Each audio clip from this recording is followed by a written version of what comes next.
Ever wondered why 95% of the world is stuck on the hamster wheel, trading their sanity for a paycheck, while the top 5% seem to hold all the cards? Is it luck? Is it some secret ancient bloodline? Or did they just figure out a cheat code that the rest of us weren't taught in school? If you're looking for a get-rich-quick scheme, click away now.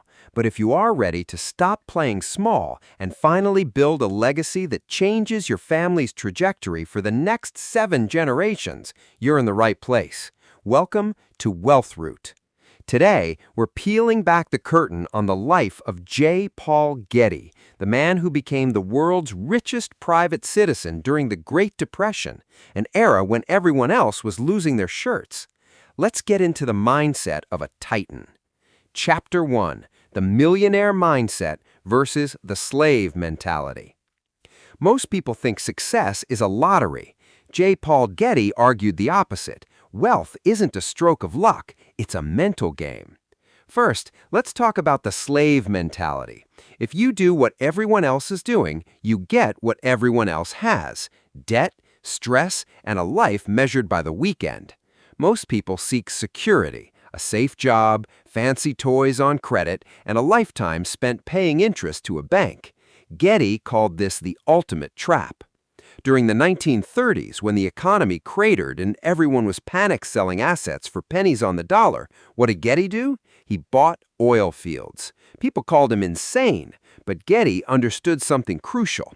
Market crashes aren't disasters, they're wealth transfers. Here's the kicker. You cannot get rich working for someone else. When you're an employee, you're selling your time, your brilliance, and your sweat to build their dream. Your salary has a ceiling. It's designed to keep you just comfortable enough to show up tomorrow. Real wealth is built on profit, not a paycheck. Profit has no limit. A salary, by definition, is a leash.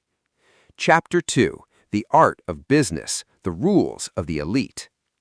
Getty became a millionaire by 24. He didn't do it by following trends. He did it by mastering the rule of competence. Never start a business you don't understand. Most people open a restaurant just because they saw their neighbor do it. That's not business, that's suicide. Getty entered the oil industry because he knew the mechanics of it better than anyone else.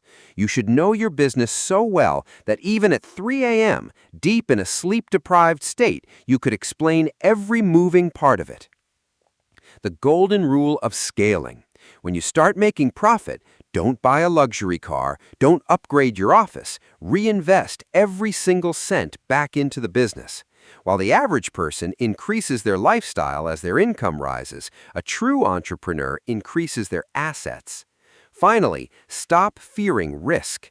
Success is about taking ownership of the losses and giving all the credit to the wins to your team. If you want a guaranteed life, get a job. If you want to make history, you have to fall in love with uncertainty. Chapter 3. Why the richest man in the world was called cheap.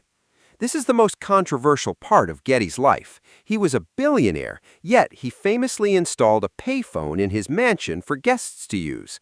People called him the miser. His response? "I'm not cheap. I am an enemy of waste." He understood that waste is the wall between you and your freedom. Think about your daily habits, that subscription you don't use, the daily $10 coffee, the mindless impulse buys. You think it's nothing. But to a billionaire, it's a symptom of a weak mindset. Wealthy people don't look at the current price of an item. They look at its future value if that money were invested instead. If you want to be wealthy, you have to kill your need to show off. Middle-class people stay poor because they buy things to impress people they don't even like. Real wealth is silent. It's built in the dark so it can shine in the light. Here's a challenge for you. For the next 30 days, identify one leak in your spending and stop it. Take that money and put it into an asset, a stock, a skill, or your own business. If you're ready to stop playing victim to the economy and start building your own, comment below, "Saving is my power." Final thoughts. J. Paul Getty didn't just have money, he had a philosophy. He knew that the only difference between the 95% and the 5% is a decision. You are standing at a crossroads. You can go back to the status quo, or you can commit to the mindset of an owner. If this breakdown helped you see your potential clearly, make sure to subscribe and stay tuned to Wealth Root. We aren't just talking about money, we're talking about your life. Question for you. If money and failure were not factors, what business would you start today? Let me know in the comments. I'm reading every single one.